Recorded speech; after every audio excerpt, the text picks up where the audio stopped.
Il lui avait ordonné de se déshabiller pour une inspection dite standard. 3 militaires postés à l'entrée du hangar numéro 7 de la base aérienne d'Orange Caritat se tenaient là, adossés à une rambarde métallique, échangeant des regards complices. Il riait alors qu'elle baissait lentement la fermeture éclair de sa combinaison. Ils se donnaient des coupes de coude, murmurant à voix basse des propos obscènes, en croyant que leurs mots se perdaient dans le vacarme du hangar. L'un d'eux, un sergent un peu trop sûr de lui, leva même son téléphone, prétendant vérifier l'heure. Mais en réalité, c'était l'écran d'enregistrement qu'il fixait. Elle tourna calmement le dos, sans une parole, comme si elle avait vu ce genre de comportement des centaines de fois. C'est à ce moment-là que le silence se fit soudain, comme tranché au couteau. Le commandant de la base venait d'entrer. Ses bottes claquaient sur le sol de béton, chaque pas faisant taire un peu plus l'insolence ambiante. Il ne fallut qu'une seconde pour que ses yeux se posent sur le dos nu de la femme. Et là, il s'arrêta net. Ce qu'il voyait n'était pas un simple tatouage, pas une fantaisie d'adolescente devenue mécanicienne. C'était un marquage militaire, précis, symétrique, dont le code ne figurait dans aucun dossier officiel public. Une désignation secrète appartenant à une unité française dont l'existence n'était même pas reconnue dans les couloirs du ministère des Armées. Une unité qu'on appelait à voix basse les Ombres de Verdun. En l'espace d'un battement de cœur, les 3 soldats qui riconaient un instant plus tôt ne souriaient plus. Ils ne respiraient même plus. Ils se tenaient figés, comme si une tempête allait éclater et les emporter d'un coup. Parce qu'ils savaient, ou du moins, ils devinaient, ce genre de marquage, on n'en revient pas avec par hasard, et surtout pas avec l'autorisation de le porter à découvert. Vous voulez savoir ce qui s'est passé quand le colonel l'a reconnu?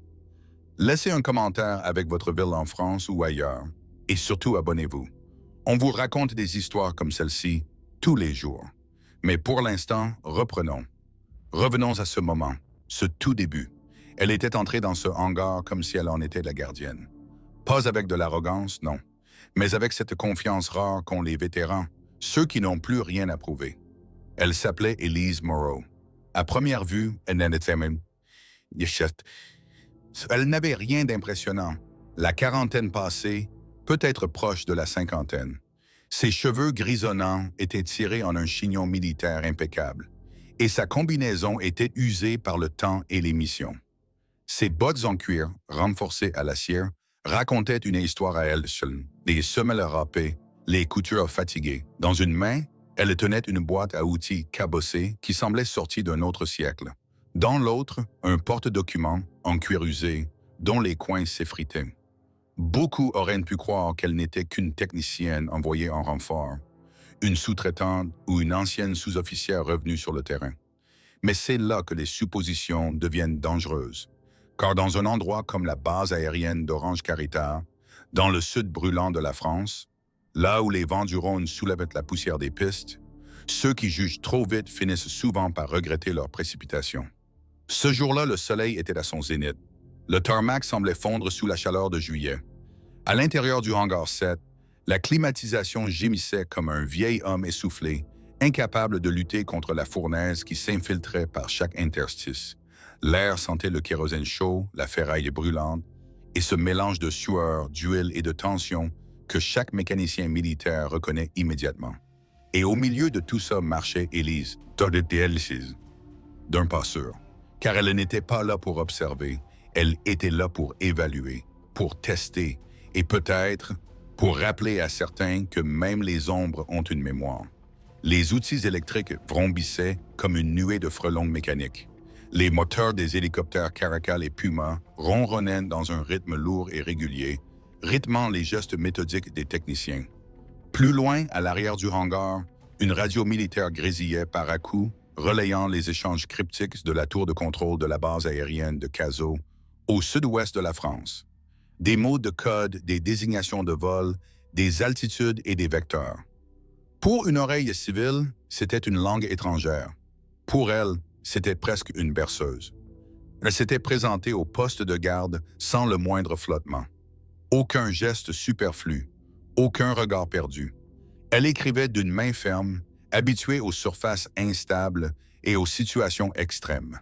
Des lettres capitales, droites, dessinés avec la précision de ceux qui ont signé des rapports sous les vents de Kaboul ou rempli des fiches techniques pendant que les sirènes hurlaient au loin.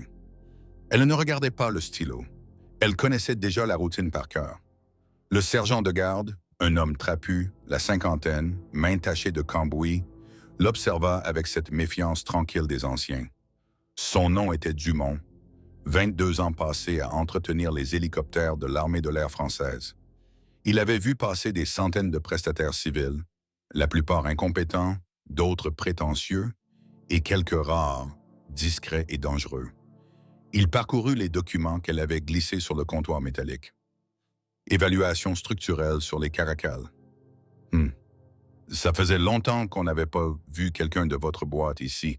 Le dernier qu'ils ont envoyé n'aurait pas su faire la différence entre une pale de retour et un patin d'atterrissage, grogna-t-il en reposant les papiers. Je ne suis pas le dernier, répondit-elle calmement, sans arrogance. Il leva les yeux, juste un instant. Quelque chose dans son ton, peut-être la précision, peut-être la certitude, éveilla en lui un souvenir diffus. Sa posture, sa manière d'attendre, bras croisés mais sans tension. Ça lui rappelait les anciens chefs mécano-distrés, ceux qui avaient du cambouis dans les veines et pouvaient diagnostiquer un défaut d'injection juste en écoutant la respiration du moteur. Des légendes de hangar, aujourd'hui à la retraite ou enterrées sous une plaque en acier. L'appareil est dans la baissette 12, dit-il enfin. Inspection pré-vol déjà faite, mais vous pouvez faire vos propres contrôles. On vous a laissé de la marge. Elle hocha simplement la tête, saisit sa boîte à outils et s'éloigna sans un mot de plus. Elle ne cherchait pas à se rendre invisible, mais elle ne cherchait pas non plus à se faire remarquer. Elle avançait dans ce monde comme une pièce bien huilée dans une machine gigantesque. Une contractuelle de plus, un mardi comme les autres, dans l'anonymat bien rodé de la logistique militaire. Mais ce jour-là, un nom allait sortir du lot. Caporal-chef Trent Harper, jeune affecté à la base depuis à peine 3 mois, la repéra avant même qu'elle atteigne le Caracal. Harper avait 22 ans, l'insolence d'un premier contrat et la naïveté d'un monde qu'il croyait comprendre. Il portait ses galons comme s'il suffisait à justifier n'importe quelle remarque, n'importe quelle posture. Il était tout juste sorti de Rochefort, encore imprégné de l'idée que le volume équivalait à l'autorité et que l'uniforme repassé remplaçait l'expérience. Son treillis était si net qu'on aurait pu découper du papier avec les plis. Ses bottes brillaient comme des miroirs d'un ego qui n'avait pas encore appris la patience. Et cette semaine, les choses n'avaient pas tourné à son avantage. Il venait d'échouer à son premier test de système de navigation aéronautique. Une humiliation pour quelqu'un qui se rêvait déjà chef d'équipe dans un an. Il l'avait vue, cette femme discrète, fatiguée peut-être, mais solide comme un bloc de granit. Et il avait décidé que ce serait son terrain de jeu. Ce qu'il ne savait pas, c'est qu'en face de lui ne se trouvait pas une sous-traitante anonyme, mais une ancienne de l'armée de l'air, une ombre du passé, quelqu'un dont les galons avaient été gagnés dans la poussière du Sahel, pas dans les couloirs d'un centre de formation. Harper traversait une période difficile.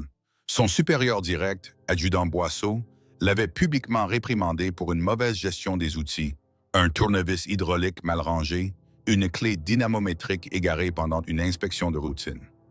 Pour ne rien arranger, 3 de ses anciens camarades de l'école des spécialistes de Rochefort venaient d'être promus caporal, pendant que lui stagnait au même grade depuis des mois.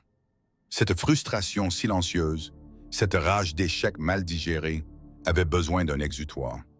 Et ce matin-là, Élise Moreau semblait en être la cible idéale. « Excusez-moi, madame », lança-t-il d'un ton sec, sans même s'approcher. Il resta appuyé contre une caisse d'outillage, bras croisés, l'obligeant à venir vers lui. Elle ne répondit pas tout de suite. Elle leva simplement les yeux de son porte-document. Son regard était posé, direct, d'une neutralité déconcertante. Pas de défi, pas d'agacement.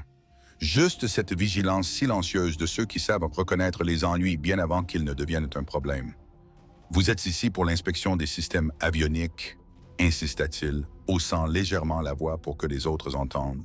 « Évaluation structurelle », répondit-elle calmement. « Je vais devoir voir vos documents de sécurité. Nouveau protocole. » Sans un mot, elle sortit un dossier plastifié de sa combinaison, le lui tendit avec cette économie de gestes propre aux anciens militaires. Pas un mot superflu. Pas une explication inutile. Harper saisit le dossier comme un acteur saisit son rôle. Il fit mine de l'examiner avec attention, plissant les yeux, haussant un sourcil de manière théâtrale. Il fit courir son doigt sur les tampons officiels, les signatures, les codes d'unité. Derrière lui, 3 jeunes mécaniciens commencèrent à se rapprocher, comme des insectes attirés par la lumière d'un conflit. Il y avait le spécialiste Morrison pendant encore 20 ans, des mains trop propres pour un hangar et une expérience se limitant à la réparation de tondeuses dans le jardin de ses parents avant de s'engager. À côté, le soldat de première classe Chen, éternel râleur, passionné de jeux vidéo et connu pour ses critiques incessantes de la nourriture de la cantine. Enfin, l'aviateur Senior Rodriguez, qui en d'autres circonstances aurait peut-être dit quelque chose, mais qui préférait garder son rôle de grand frère silencieux pour mieux impressionner les plus jeunes. Il est écrit ici que vous êtes autorisé pour l'évaluation structurelle, déclara Harper, comme s'il venait de découvrir une anomalie dans un document top secret. Ce n'est pas la même chose qu'un accès au système avionique. Elle le regarda une seconde de plus. Puis, toujours avec la même tranquillité, elle répondit. L'évaluation structurelle comprend les pointes d'ancrage des modules avioniques, selon la directive conjointe aérienne 14B, mise à jour en 2018. Silence. Harper cligna des yeux. Ce n'était pas la réponse qu'il attendait. C'est Chen, les bras croisés derrière lui, qui brisa la tension. Elle connaît mieux les règlements que toi, Harper. Quelques rires étouffés s'élevèrent parmi les techniciens. Pas bruyants, mais suffisants pour que Harper sente le sol se dérober un peu sous ses bottes si bien cirées. Il regarda de nouveau le dossier dans ses mains, mais cette fois, il ne voyait plus les tampons. Il voyait son autorité se fissurer. Il voyait que celle qu'il croyait pouvoir rabaisser comme une simple contractuelle savait parfaitement où elle mettait des pieds. Mais ce n'était que le début, mais Harper n'avait pas l'intention de reculer. Il sentait la tension sur lui, et dans sa tête, cela voulait dire qu'il devait aller jusqu'au bout, peu importe ce que cela coûtait. Il avait un public maintenant. 3 jeunes collègues, un hangar à demi silencieux, et la scène parfaite pour asseoir ce qu'il croyait être de l'autorité. Ce qui le dérangeait vraiment chez cette femme, ce n'était pas seulement sa posture ou sa précision. C'était cette façon de ne pas être impressionné, de répondre à ses questions sans détourner le regard, sans se plier à cette déférence qu'il croyait devoir inspirer. Elle n'avait pas souri, pas bronché, pas levé le ton, et cela l'irritait plus que n'importe quel mot. Alors, il improvisa. « Eh bien, les règlements ont encore changé, annonça-t-il, haussant la voix pour que les autres entendent. Nouveau protocole de sécurité électromagnétique. On ne peut pas avoir d'appareils électroniques non autorisés à proximité d'équipements sensibles. » Il croisa les bras, prenant une pose rigide, les pieds écartés, comme s'il était en parade, tentant d'imiter l'assurance d'un officier supérieur. « Je vais devoir vérifier que vous ne transportez aucun dispositif interdit, » ajouta-t-il, le regard fixé sur elle. Le sergent Dumont, toujours assis à son bureau à l'entrée du hangar, leva brusquement les yeux de ses papiers. « Harper, qu'est-ce que tu fabriques? »« J'ai la situation en main, sergent, » répondit-il sans se retourner. Chaîne de commandement. Dumont le fixa un instant, puis secoua lentement la tête avant de retourner à ses fiches. Mais sa mâchoire s'était tendue. Il avait déjà vu ce genre de scène. De jeunes sous-officiers, pleins de zèle, grisés par leur première parcelle de pouvoir, qui transformaient des situations banales en conflits inutiles. Élise, elle, ne montra rien. Son visage était toujours aussi calme, presque lisse, comme si rien de ce qui venait d'être dit n'était réellement surprenant. Harper continua, se convainquant lui-même de l'importance de ses paroles. Des appareils comme des téléphones, des enregistreurs ou des transmetteurs peuvent être dissimulés dans les vêtements. Même cousus dans les sous-vêtements. Une vérification complète est requise. Le hangar sembla retenir son souffle. Les bruits de fond, les outils électriques, les moteurs en marche, continuaient de faire leur travail. Mais les voix, elles, s'étaient éteintes. Les conversations se réduisirent à des murmures, à des chuchotements entre 2 regards inquiets. Ce silence pesant, celui qu'on ressent juste avant que quelqu'un dépasse une limite. Morrison bougea, mal à l'aise. Il jeta un coup d'œil à Harper, puis à Élise, puis au sol, cherchant une issue. « Harper, peut-être que tu devrais laisser tomber. Peut-être que tu devrais me laisser gérer, spécialiste, » cracha Harper, sans même lui accorder un regard. Élise ne bougea pas. Sa voix, quand elle parla, était toujours aussi stable, aussi maîtrisée. Que me demandez-vous exactement de faire? Harper prit une inspiration, se redressant encore davantage. Une fouille corporelle du haut du corps, procédure standard pour tout personnel civil non autorisé présent en zone sécurisée. C'était un mensonge, et tout le monde le savait. Le sergent Dumont redressa la tête d'un coup, son visage se durcissant. Ses yeux étaient rivés sur Harper, et dans son regard, on lisait quelque chose qui n'y était pas plus tôt, une mise en garde. Rodriguez, quant à lui, fit un pas en arrière, comme si la scène s'était soudain chargée d'électricité. Il ne voulait plus en faire partie. Il ne voulait pas être celui qui n'avait rien dit. Mais Harper comptait sur l'ignorance. Il pariait sur le fait qu'elle ne connaissait pas les protocoles à jour, ou peut-être sur l'idée qu'elle ne voudrait pas créer de scène, pas devant tous ces jeunes. C'est alors que Chen, avec l'insolence de ceux qui croient tout savoir, sortit discrètement son téléphone et le pointa vers la scène. Il n'enregistra pas encore, mais il le tenait prêt, comme s'il s'attendait à quelque chose de spectaculaire. « Ça va être bon », murmura-t-il. « Range ce truc », siffla Rodriguez furieux. Mais Chen se contenta de sourire, les yeux rivés sur Harper et Elise, fascinés par le potentiel viral de ce qu'ils pensaient voir. Elise resta immobile. Longtemps, le porte-document toujours dans les mains, les yeux fixés sur ce jeune homme qui pensait pouvoir l'humilier parce qu'elle était plus âgée, plus calme, et surtout, seule. Elle aurait pu appeler le sergent, le mettre au pas d'un mot, mais elle ne le fit pas. Pas encore, parce qu'Elise Moreau n'avait jamais eu besoin de crier pour faire entendre sa voix. Elle aurait pu demander à parler à un supérieur. Elle aurait pu faire appel au sergent Dumont, exiger qu'un responsable intervienne et que ce jeune soldat soit rappelé à l'ordre comme il le méritait. Elle aurait pu tourner les talons et laisser quelqu'un d'autre gérer cet enfant en uniforme, enivré par ses galons fraîchement cousus. Mais elle ne fit rien de tout cela. À la place, Élise déposa son porte-document avec une précision presque cérémoniale sur un établi à proximité. Le métal émit un cliquetis sec, puis, sans un mot, elle glissa les mains sur la fermeture éclair de sa combinaison. « Seigneur, elle le fait vraiment », murmura Morrison, la bouche entr'ouverte. Le bruit du tissu, usé par les années, accompagna le silence croissant du hangar. Un chuchotement de coton contre coton. Elle ouvrit la combinaison sans théâtralité, la laissa glisser le long de ses épaules, révélant un simple T-shirt gris, usé, délavé par trop de missions et de lavage militaire. Aucun bijou, aucun appareil, aucune technologie cachée. Rien que les vêtements fonctionnels d'une femme qui s'habillait pour accomplir une tâche, pas pour être regardée. Elle fit descendre la combinaison jusqu'à la taille, noua les manches autour de ses hanches avec un geste habituel, presque militaire, puis se redressa, les bras le long du corps, droite, immobile, présente. Mais ce qu'elle reçut en retour, ce ne fut ni respect ni reconnaissance. Les jeunes mécaniciens la fixaient comme des adolescents à qui l'on avait donné un pouvoir qu'ils ne méritaient pas. Pas un mot ne fut dit, mais dans leur regard se lisait une excitation malsaine, cette même curiosité grinçante que l'on ressent quand on croit pouvoir dominer quelqu'un sans conséquence. « Satisfait ?» demanda-t-elle simplement, sans colère, sans ironie. Harper eut un rictus satisfait. Il sentait qu'il tenait enfin la situation. « Tournez-vous. » Inspection complète. Elle s'exécuta, doucement, délibérément. Et ce fut là, à ce moment précis, que tout bascula. Son T-shirt, fin, fatigué par les années, révéla, en se tendant contre son dos, un motif que peu auraient su interpréter.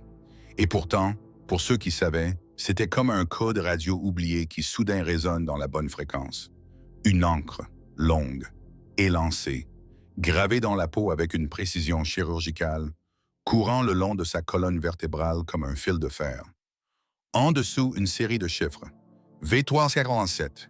Des coordonnées, une désignation, difficile à dire. Et enfin, juste au-dessus de sa ceinture, la silhouette d'un oiseau de proie, aile déployée, prête à frapper. Pas un dessin stylisé, pas un tatouage artistique. C'était un marquage militaire. Austère, officiel, terrifiant. Dans le silence tendu du hangar, Chen continua d'enregistrer, le téléphone caché à demi derrière son bras. « Matise le tatouage de mamie », gloussa-t-il. Morrison rit, nerveusement. Elle a dû se faire ça dans la réserve ou un vieux régiment de volontaires. Mais Rodriguez, lui, ne souriait pas. Il recula d'un pas, le souffle court. Quelque chose dans son regard venait de changer. Il avait grandi dans une famille où l'armée n'était pas une option, mais une tradition. Il avait entendu son grand-père murmurer, tard le soir, des histoires que l'on ne racontait pas dans les messes ou les couloirs. Des opérations jamais reconnues.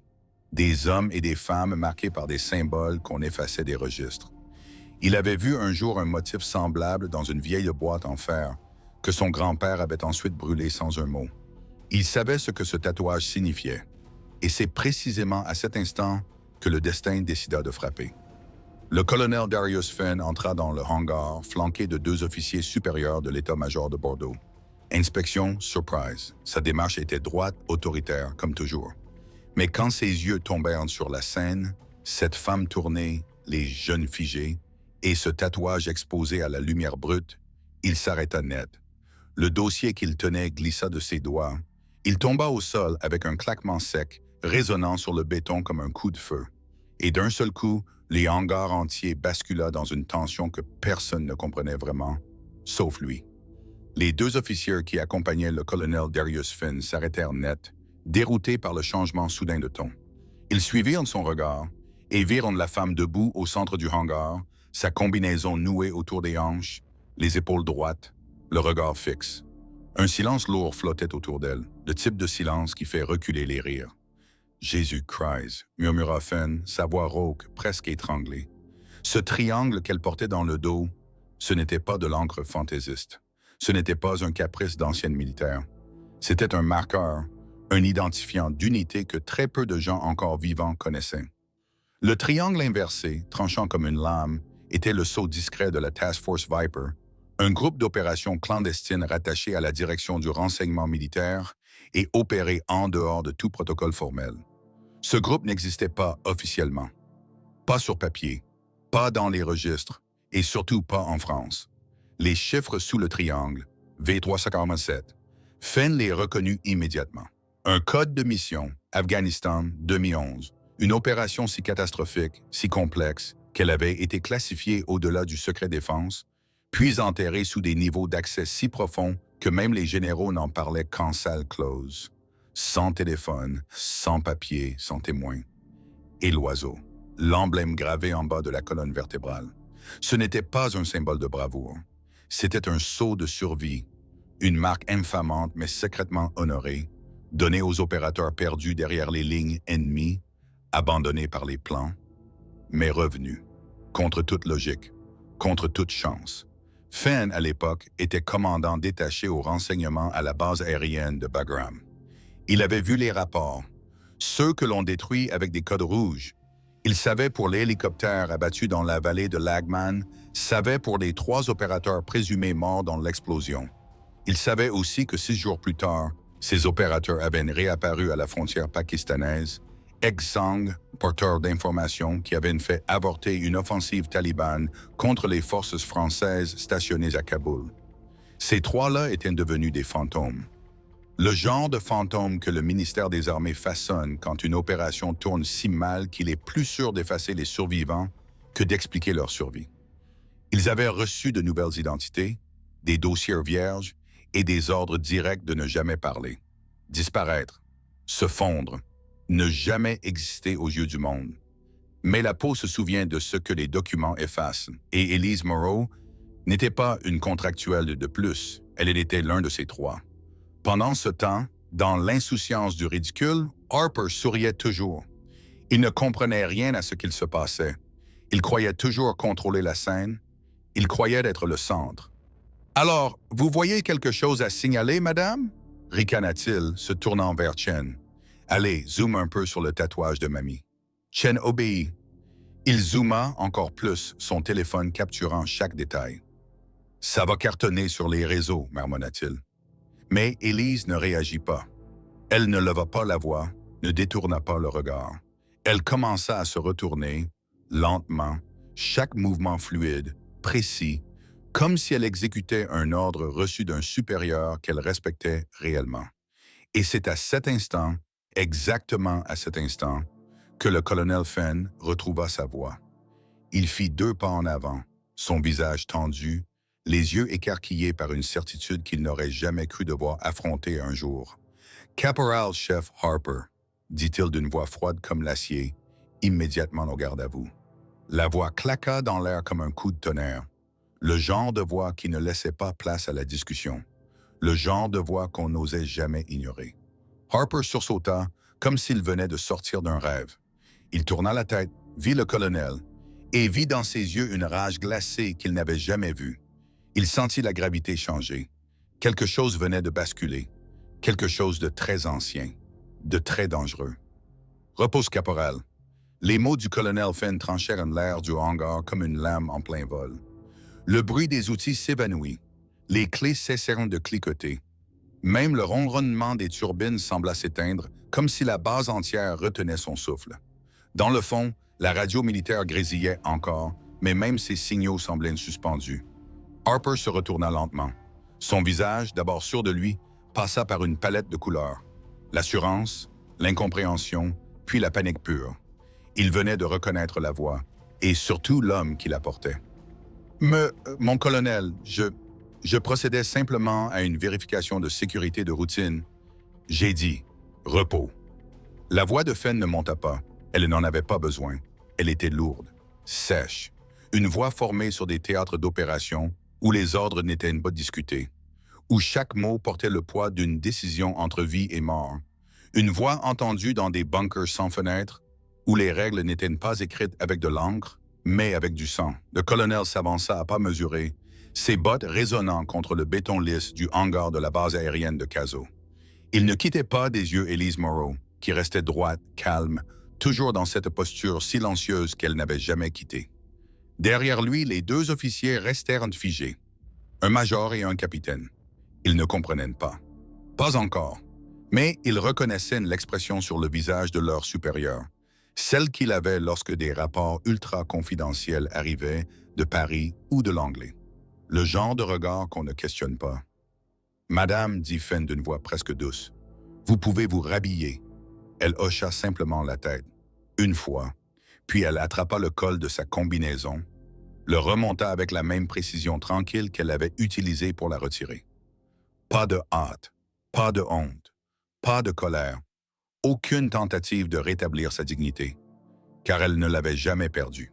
Elle n'exigea rien, pas d'excuses, pas de justification, parce qu'Elise Morrow avait déjà traversé des tempêtes bien plus dures que celle-ci. Elle avait été brisée par l'oubli, recousue dans l'ombre et recouverte de silence. Elle était de ceux qu'on laisse derrière, mais qui reviennent. Pendant ce temps, Chen tenait toujours son téléphone, le regard brillant, excité, ignorant toujours le feu sur lequel il jouait. « Mon colonel, je voulais juste...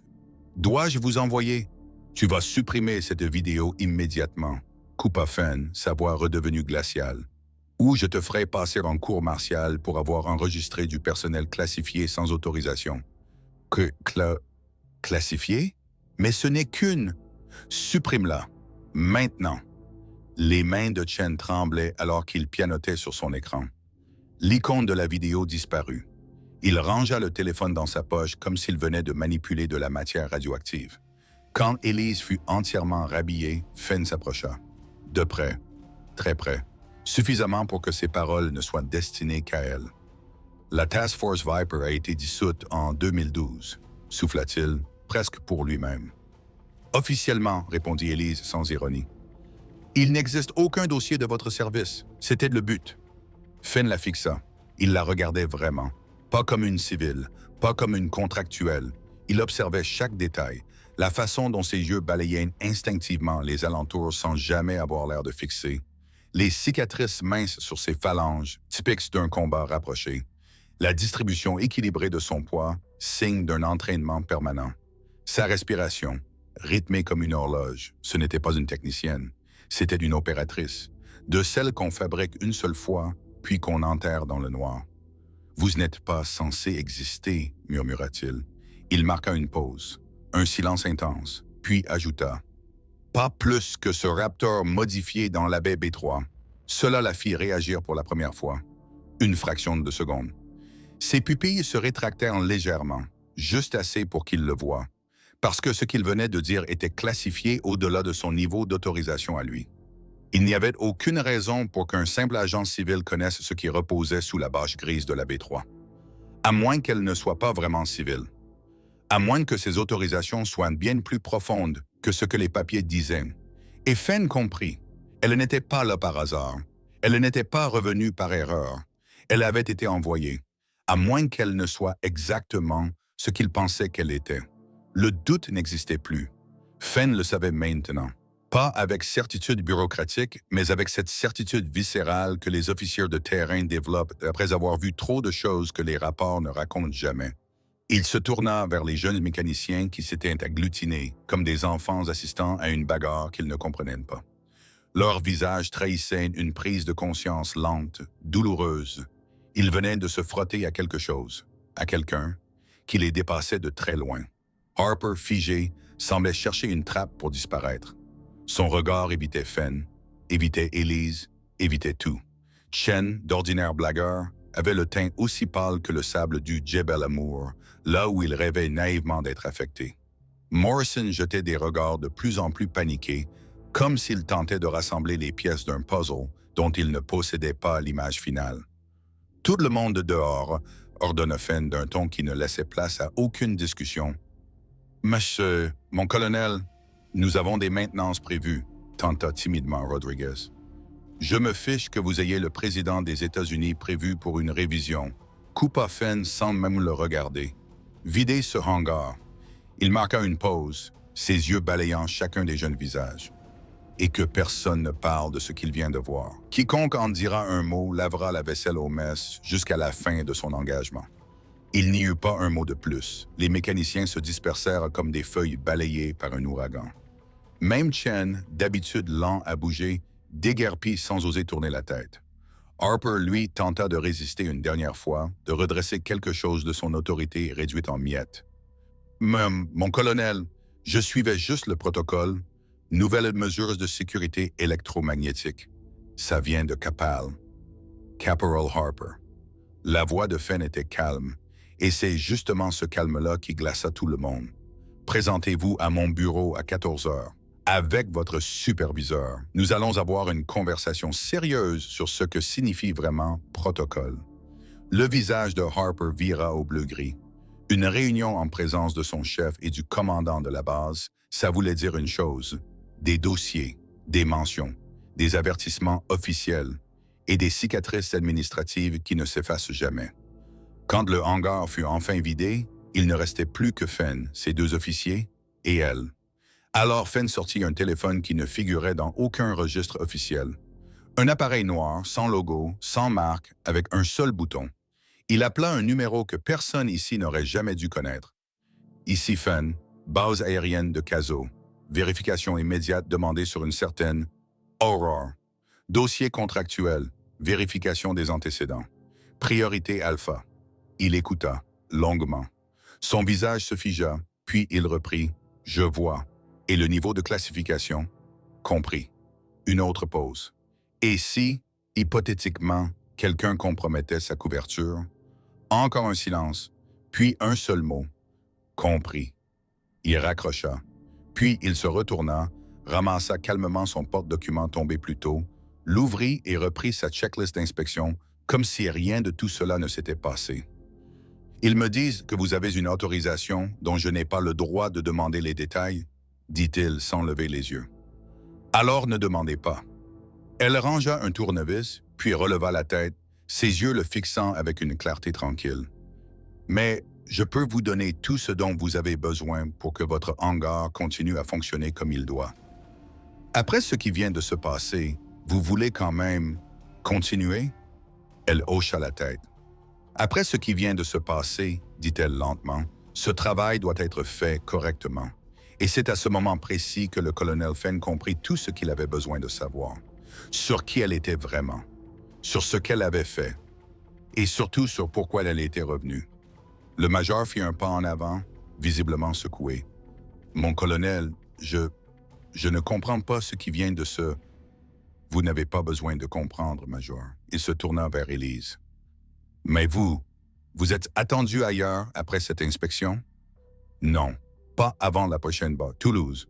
Je pars à l'aube. Alors, vous restez dîner ce soir. Messe des officiers. 19 heures. Il y eut une pause. Puis elle répondit simplement. Très bien. Vous devez simplement vous assurer que Mme Van Zyl Rohr ait tout ce dont elle a besoin pour terminer son travail, avait dit le colonel Fenn à son major avant de s'éloigner. Et que personne ne la dérange à nouveau. Les mots étaient clairs, et la consigne avait été comprise. Les 2 heures suivantes, Élise, ou plutôt Van Zyl Rohr, si tel était son nom désormais, travailla avec une compétence silencieuse mais saisissante. Elle ne bougeait pas comme une technicienne ordinaire. Elle évoluait dans le hangar comme si chaque centimètre carré lui parlait. Elle n'inspectait pas l'équipement. Elle le lisait. Ses gestes étaient précis, économes, sans hésitation.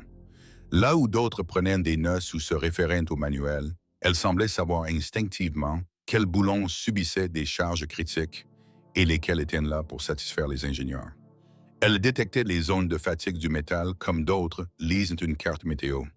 En sentant, en observant les micro-irrégularités à l'œil nu, en suivant les lignes de soudure comme des routes sur une carte. Elle travaillait comme quelqu'un qui avait réparé des appareils dans le désert de Tagab, sur des pistes improvisées, sous la menace constante d'un tir de mortier. Quelqu'un qui avait signé la remise en vol d'un appareil qu'elle-même allait piloter, sa signature engageant sa propre vie. Et très vite, ce qui s'était passé plus tôt dans le hangar devint une rumeur. Pas un bruit fort, pas un scandale, mais ce chuchotement bien connu dans les milieux militaires, glissant d'un technicien à un autre, traversant les allées, passant des mécanos aux logisticiens, puis aux pilotes. Chaque version devenait un peu plus légendaire que la précédente. Elle aurait été des forces spéciales. C'est elle qu'on a laissée pour morte en Afghanistan. On dit qu'elle a volé seule à travers les lignes ennemies. Le colonel Fenn a vidé tous les hangars juste pour elle. À mi-chemin de son inspection, des sous-officiers chevronnés commencèrent à passer par hasard par le hangar 7. Le sergent-chef Williams, un vétéran de l'armée de l'air française qui réparait des Caracals depuis que la plupart des membres de l'équipe étaient encore à l'école primaire, s'était arrêté à l'entrée, les bras croisés.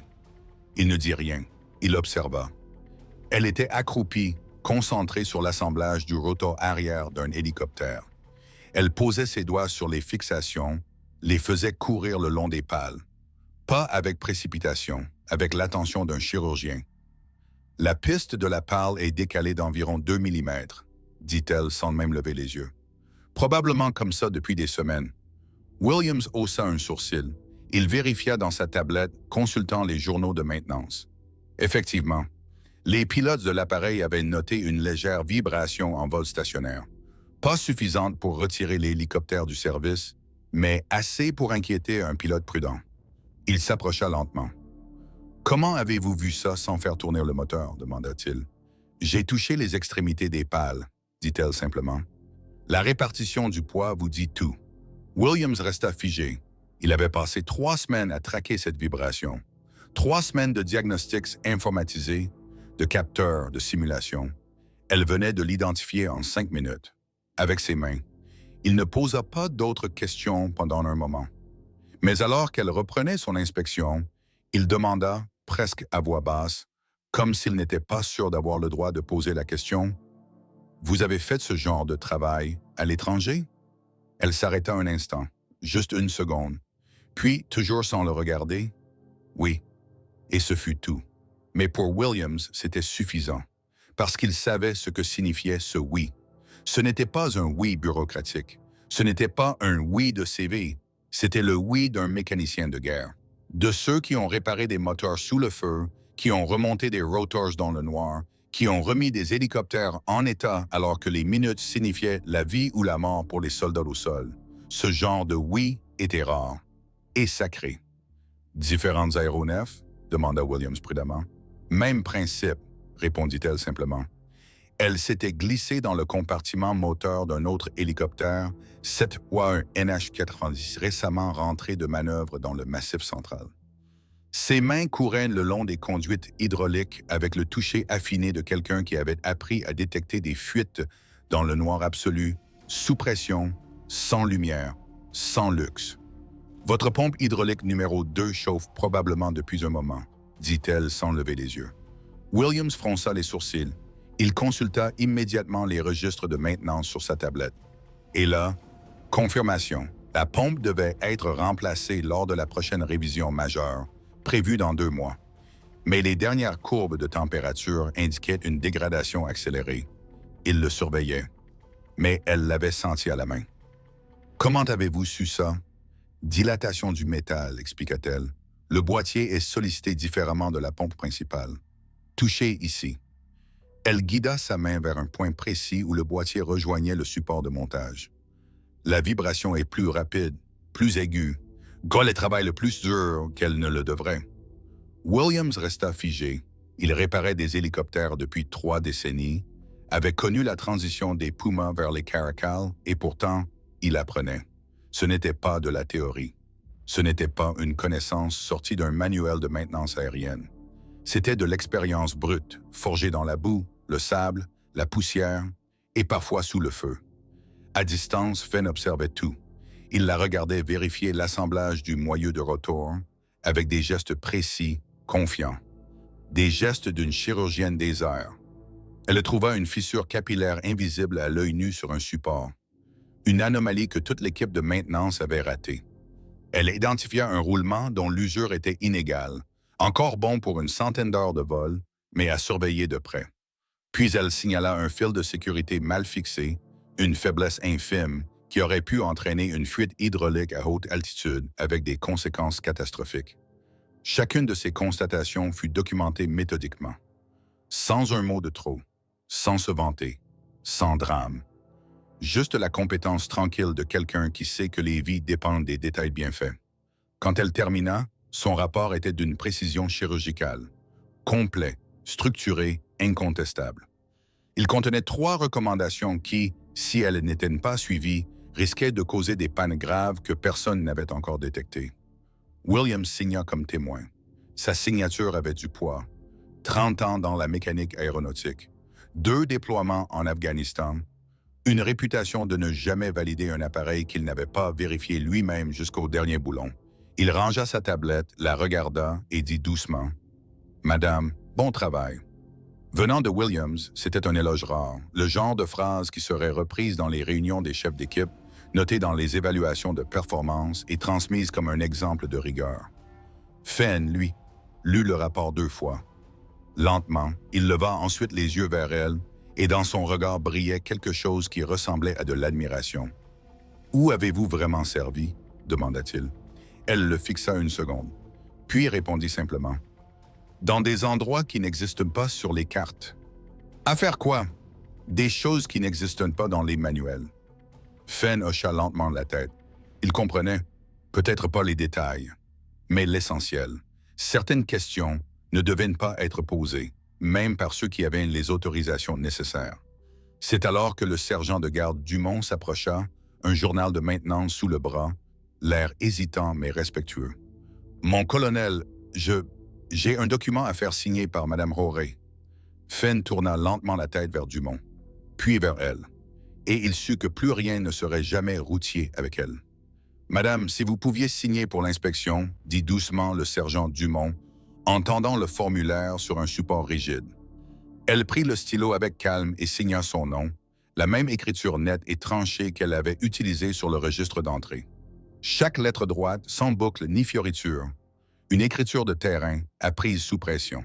Mais Dumont remarqua autre chose, la façon dont elle tenait le stylo, la fermeté du geste et surtout, la petite cicatrice blanche sur son index, un trait fin, ancien, presque invisible, sauf pour quelqu'un qui savait où regarder.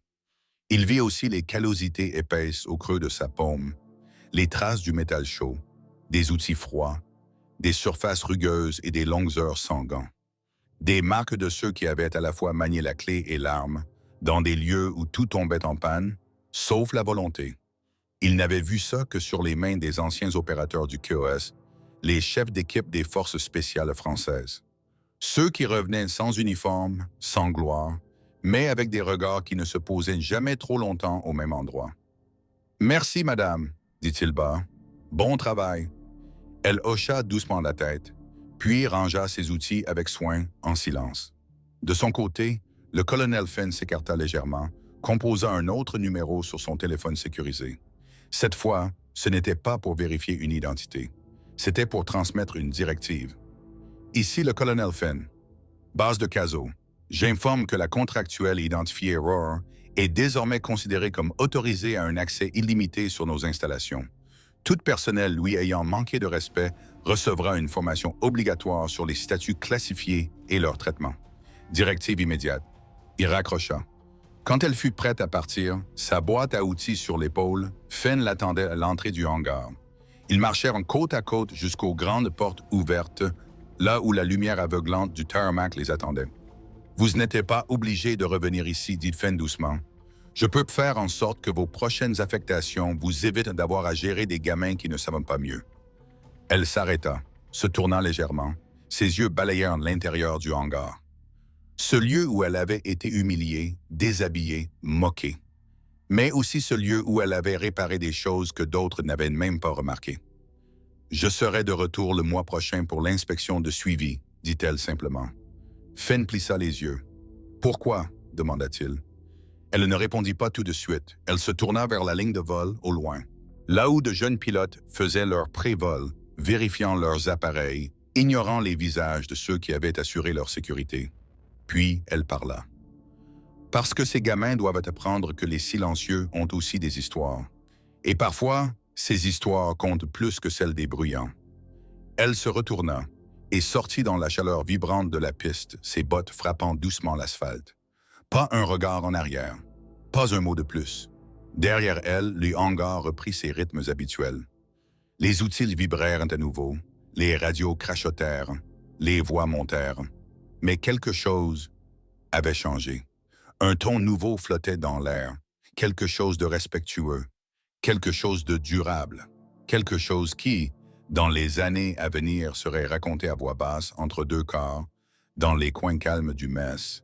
« Tu te souviens de la femme au tatouage ?» Et certains répondraient « Elle n'a jamais dit son vrai nom. Mais elle a vu plus que nous tous réunis. » À 14 heures précises, le caporal-chef Harper se tenait devant le bureau du colonel Finn, son uniforme repassé à la perfection, les bottes brillantes, le col droit. Mais ses mains tremblaient à peine perceptiblement. À ses côtés, le sergent technique Mills, son superviseur direct, gardait cette expression résignée qu'on adopte quand on sait que la tempête est déjà là et qu'il ne reste plus qu'à encaisser. « Souviens-toi simplement, » murmura Mills, juste avant qu'il ne soit appelé. « Dis la vérité. N'essaie pas de te justifier. » La porte s'ouvrit. L'aide de camp de Finn leur fit un simple signe de tête. La réunion dura 20 longues minutes. Quand Harper ressortit, son visage était d'une pâleur cadavérique. Il n'avait pas été crié dessus, pas humilié. Mais les mots qui avaient été dits, calmes, mesurés, irrévocables, avaient laissé une empreinte bien plus profonde. Son avenir venait de changer de trajectoire. Les décisions avaient été claires. 6 semaines de service supplémentaire, sans permission, formation obligatoire sur le traitement du personnel classifié, une lettre de réprimande versée à son dossier permanent, et surtout, une recommandation ferme. Qu'il prenne le temps de réfléchir sérieusement à ce que signifiait vraiment être un leader. Mais les vraies conséquences, elles, se répandaient déjà à travers la base aérienne de Caso, comme un feu qui ne faisait pas de bruit, mais que tout le monde sentait. À l'heure du dîner, chaque chef d'équipe, chaque superviseur, chaque ancien avait entendu une version des événements du Hangar 7. Les détails variaient. Certains disaient qu'elle était une ancienne du renseignement. D'autres parlaient de tatouages secrets, d'opérations classifiées, d'un colonel qui avait vidé un hangar d'un mot. Mais le cœur de l'histoire restait le même. Une contractuelle avait été rabaissée, et cette contractuelle s'était révélée être quelqu'un dont le passé militaire était si classifié que même les officiers les plus gradés n'en connaissaient que des fragments. Ce soir-là, le sergent-chef Williams entra dans le club des sous-officiers. Il trouva Harper assis seul à une table, une bière intacte devant lui, les yeux dans le vide. « Ça vous dérange si je m'assois ?» demanda Williams. Harper haussa les épaules. Williams tira une chaise et s'installa sans se presser. Il posa ses coudes sur la table, le regard posé, patient. « Tu sais ce que tu as fait aujourd'hui, fiston? » Tout le monde n'arrête pas de me le demander. Ce n'est pas une question de te rabâcher la même chose. C'est parce que tout le monde veut s'assurer que tu comprends. Il marqua une pause. Cette femme que tu as humiliée, c'est le genre de personne pour qui cette base existe. Le genre de personne qui fait le travail que les autres ne veulent pas faire, celui qui nous permet, à nous, de dormir la nuit. Harper releva enfin les yeux. « Et vous, comment vous savez ça? » Williams esquissa un léger sourire. 30 ans dans ce métier, fils, on apprend à voir certaines choses. La manière dont elle tenait les outils, la façon dont elle trouvait les problèmes que nous avions ratés, et surtout, la façon dont elle est restée debout quand tu as essayé de la casser. Il se pencha légèrement vers lui. Mais ce qui m'a le plus marqué, c'était la réaction du colonel Fenn. Je l'ai jamais vu comme ça. Jamais.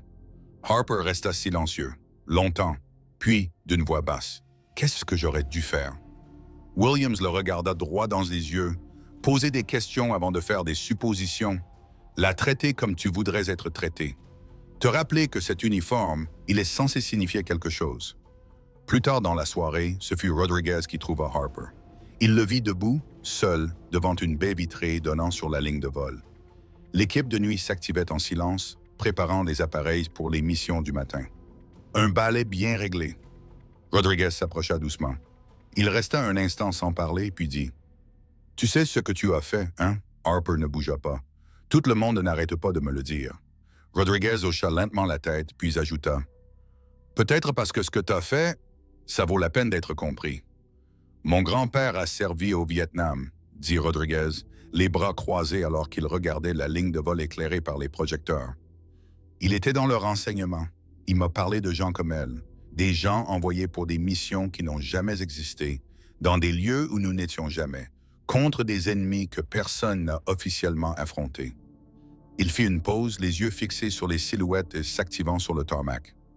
Il disait qu'on pouvait toujours les repérer, à leur manière de bouger, à leur façon d'observer sans en avoir l'air, à la façon dont ils se tiennent, comme s'ils avaient traversé l'enfer et qu'ils étaient revenus. Harper ne répondit pas. Alors Rodriguez ajouta, plus doucement, « Tu as humilié une héroïne de guerre aujourd'hui. Quelqu'un qui a probablement sauvé plus de vies que tu ne pourras jamais l'imaginer. Et tu l'as fait parce que tu pensais qu'elle était faible. » « Comment j'étais censé le savoir? » souffla Harper. « C'est justement ça le but. Tu ne sais pas à qui tu as affaire tant que tu ne prends pas le temps de le découvrir. Et à ce moment-là, il est peut-être trop tard pour faire une bonne première impression. » À la grille d'entrée, le vent du sud souleva le col de la combinaison d'Élise, ou plutôt Van Zellrohr. Juste assez pour révéler le sommet du tatouage triangulaire, gravé à jamais dans sa peau. Le sergent de garde, 20 ans de service, vit le symbole. Il ne posa aucune question. Il hocha simplement la tête respectueusement et lui rendit ses accréditations. « Bonne journée, madame. »« À vous aussi, sergent. » Elle passa la barrière une dernière fois en silence. 3 semaines plus tard, quand le prochain contractuel civil arriva pour une simple inspection avionique, le hangar 7 avait changé. L'équipe était professionnelle, courtoise, attentive. Il posait des questions sur les qualifications, offrant de l'aide au lieu d'ériger des obstacles, parce que la leçon s'était répandue dans toute la base. Non pas la version potin de l'histoire, mais la version principe. Traiter tout le monde avec respect, jusqu'à ce qu'il prouve qu'il ne le mérite pas. Posez des questions avant de juger. Et souvenez-vous, vous ne savez jamais vraiment à qui vous avez affaire. Le sergent-chef Williams en fit un élément central de son programme de formation pour les nouveaux mécaniciens. Il ne raconta jamais l'histoire exacte, mais le principe, lui, resta vivant. Que la compétence silencieuse mérite la reconnaissance, que l'humilité masque souvent l'expérience, et que l'armée fonctionne mieux quand chacun prend soin de l'autre, plutôt que de chercher quelqu'un à écraser. Le colonel Fenn, lui, conserva le rapport d'inspection de Roray sur son bureau pendant des mois. Pas seulement parce que ses recommandations avaient évité 2 pannes critiques, mais parce que ce rapport représentait quelque chose de plus grand, que l'excellence ne fait pas de bruit. Elle arrive, fait le travail et laisse les choses meilleures qu'elle ne les a trouvées. Et puis, elle était partie. Disparue dans un monde où son service reste classifié, ses sacrifices jamais reconnus et ses histoires jamais racontées.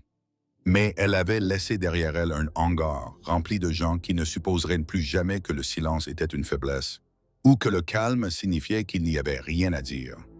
Parce que parfois, les personnes les plus dangereuses sont celles qui n'ont pas besoin de vous dire à quel point elles le sont. Les vrais héros n'ont pas de défilé.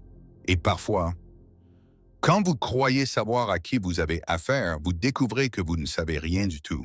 Avez-vous déjà vu quelqu'un sous-estimé parce qu'il avait choisi de rester silencieux? Partagez vos réflexions dans les commentaires. Nous lisons chaque message. Si cette histoire vous a touché, cliquez sur j'aime et abonnez-vous pour d'autres récits sur ces héros cachés, en pleine vue. Et ne partez pas, votre prochaine histoire est déjà prête et elle vous attend.